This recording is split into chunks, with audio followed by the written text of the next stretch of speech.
특히 노년에는 자각 증상이 나타나기 어려워 괜찮을 거라고 생각했는데 라는 상황이 벌어지기 쉽습니다. 그렇다면 어떻게 해야 할까요? 중요한 것은 숫자를 하나씩 보는 것이 아니라 세트로 보는 것입니다.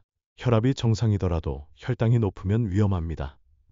중성지방이 많으면 혈관의 부담이 가 심혈관 질환의 위험이 높아집니다.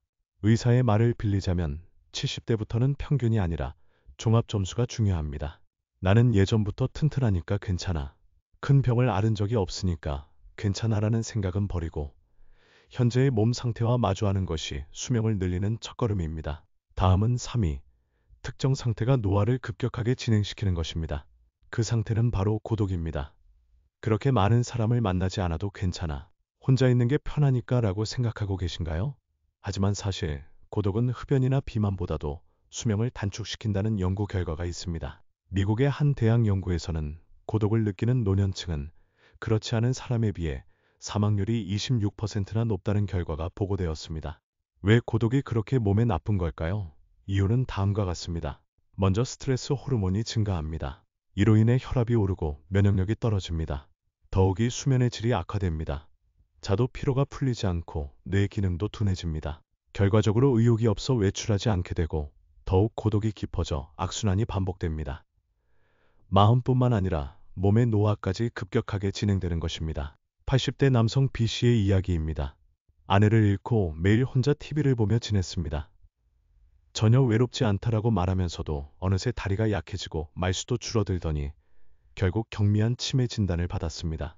그러던 어느 날 지역 모임에 초대받아 다니기 시작하면서 동료들과 웃는 시간이 생기고 자연스럽게 식욕도 돌아오고 걸을 기회도 늘었습니다. 의사도 놀랄 정도로 심신의 상태가 개선되었습니다. 사람과 이어지는 것은 약으로는 할 수 없는 최고의 처방전입니다. 고독을 피하려면 누군가를 만나고 대화하는 것만으로도 충분합니다. 매일 나가지 않아도 괜찮습니다. 일주일에 한 번이라도 누군가와 웃는 시간을 가지는 것, 전화나 편지를 주고받는 것도 좋습니다. 자신을 생각해주는 사람이 있다는 실감이 수명을 늘리는 것입니다. 고독은 보이지 않는 적이지만 지금부터라도 대처할 수 있는 적입니다. 다음은 2위. 알아차렸을 때는 이미 늦은 특정 변화입니다.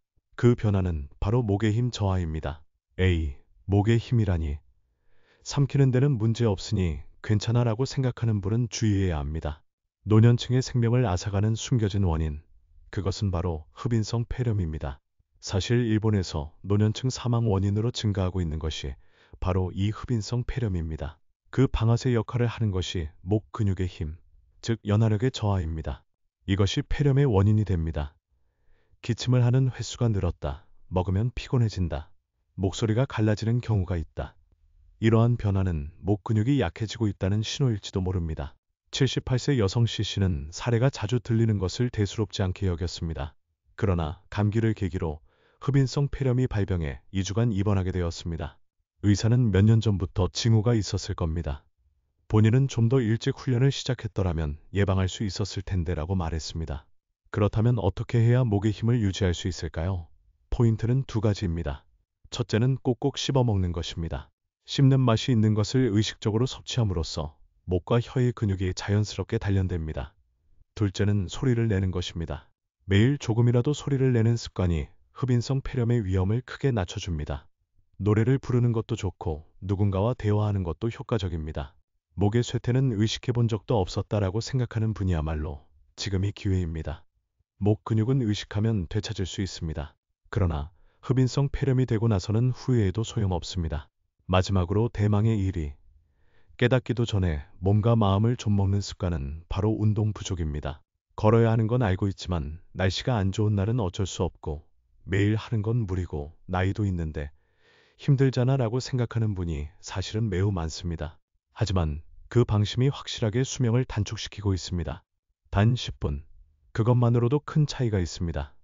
그러나 현실은 어떨까요? 노년층은 무릎 통증이나 허리 통증 등의 이유로 외출하는 것이 꺼려져 하루 종일 앉아있는 생활을 하기 쉽습니다. 여기서 프레일프레어티라는 단어를 떠올려 주시기 바랍니다. 나이가 들면서 근력이나 체력, 정신력이 쇠퇴에 넘어지거나 와상 상태로 이어지기 쉬운 상태를 말합니다. 그리고 이 프레일의 첫걸음이 움직이지 않는 날이 계속되는 것입니다. 80대 남성 D씨는 정년 후에는 푹 쉬고 싶다는 생각에 매일 하던 산책을 그만두었습니다. 그 결과 1년 후에는 계단을 오르지 못하게 되어 지팡이가 필요하게 되었습니다. 걷는 것을 그만둔 순간부터 몸은 쇠퇴 준비를 시작하는 것입니다. 물론 격렬한 운동을 하라는 말은 아닙니다. 의자에 앉은 채로 스트레칭을 하거나 TV 광고 시간에만이라도 일어나 스쿼트를 하거나 하루 3분만이라도 라디오 체조를 하는 것만으로도 몸은 확실하게 반응해 줍니다. 더욱 중요한 것은 꾸준히 하는 것입니다. 꾸준히 함으로써 근육은 줄어들지 않고 유지되며 뼈와 관절도 건강을 되찾습니다. 그리고 무엇보다 나는 아직 움직일 수 있다라고 생각할 수 있게 되어 마음도 밝아집니다. 운동하지 않는 날이 계속되는 것은 몸뿐만 아니라 마음까지 늙게 만드는 위험한 습관이자 수명을 단축시키는 보이지 않는 적입니다. 지금까지 70세까지 수명이 결정되어 버리는 6가지 습관을 랭킹 형식으로 살펴보았습니다. 다음으로는 그것들을 정리해 되돌아보고 당신이 오늘부터 시작할 수 있는 것을 정리해 보겠습니다. 6위. 식후 바로 눕는 습관은 위장에 부담을 주어 수명을 단축시킨다. 5위. 나이가 들수록 줄어드는 단백질 부족은 근력, 면역, 내장 기능을 저하시킨다. 4위. 혈압만 정상이면 괜찮다는 생각은 다른 수치를 간과해 병을 놓친다. 3위. 고독은 스트레스와 면역력 저하로 노화를 가속화한다. 2위. 목의 쇠퇴는 흡인성 폐렴이라는 생명과 관련된 위험을 초래한다. 1위. 운동 부족은 프레일, 와상, 그리고 마음의 쇠퇴와도 직결된다. 어떠셨나요? 이거 나도 하고 있는데 라는 항목이 하나라도 있었을지도 모릅니다. 하지만 안심하십시오. 중요한 것은 알아차린 지금부터 조금씩이라도 행동을 바꾸는 것입니다. 지금부터라도 목을 단련할 수 있습니다. 단백질을 의식해서 섭취할 수도 있습니다. 동네를 5분 걷는 것만으로도 몸은 반응합니다. 수명은 자연스럽게 정해지는 것이 아니라 일상 속 습관의 축적입니다. 그리고 그 습관은 알아차린 그날부터 바꿀 수 있습니다.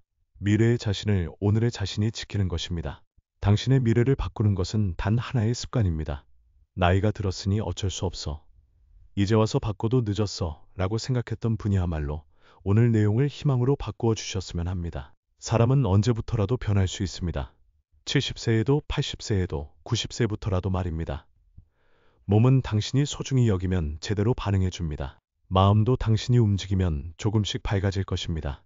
오늘 영상을 보고 이것만은 그만두자, 이것만이라도 시작해보자 라고 생각한 것이 하나라도 있다면 그것은 이미 수명을 늘리는 한 걸음입니다. 부디 영상 댓글란에 자신이 해당하는 것, 오늘부터 시작할 것을 적어보세요. 다른 사람의 깨달음이 될 수도 있고 당신 자신의 선언이 될 수도 있습니다. 그리고 다음에는 반대로 수명을 늘리는 사람이 70세까지 해왔던 것을 주제로 전달할 예정입니다. 이번과는 반대의 시점에서 장수하는 사람의 습관을 철저하게 파헤쳐 보겠습니다. 놓치지 않도록 지금 바로 채널 등록과 알림 벨 설정을 켜두세요. 그럼 다음 영상에서 만나요. 당신의 건강과 장수를 진심으로 응원합니다.